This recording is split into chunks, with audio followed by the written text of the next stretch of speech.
भट्टो ना है मेरा।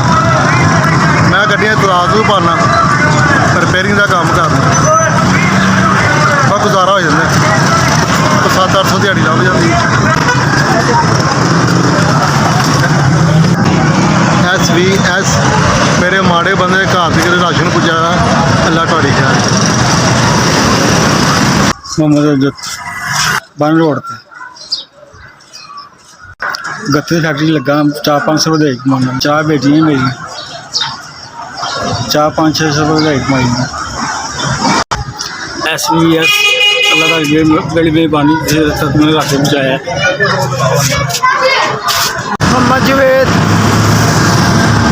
प्रकटन छोटा रेड़ी बनना। 3 जी गरीब आदमी है, छोटे छोटे बच्चे ने, मकान किराए का, वामिया कलोनी रहना मैं। SVS तुसीं माड़े बंदे का भला किया, अल्लाह ताला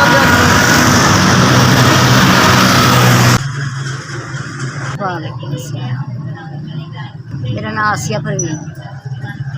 गोलियां टोपियां ला के बैठे हैं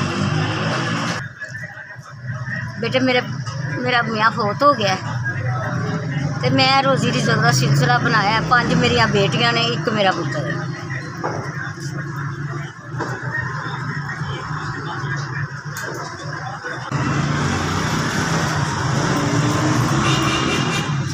सही बहुत मेहरबानी जिन्हें सानू SVS ਤੁਹਾਡੀ बड़ी मेहरबानी जिन्हें ਤੁਹਾਡੇ ਇੱਥੋਂ तक राशन पहुँचाया।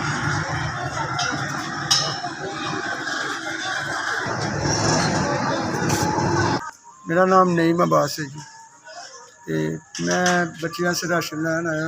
भैन जी 11,000 kg तो करंट लगा तो मेरे दोनों हाथ ज़ाया हो चुके हैं। देख सकते हो कि कटे है, एक खराब है, काम नहीं कर सकता, मैं ना खा सकना।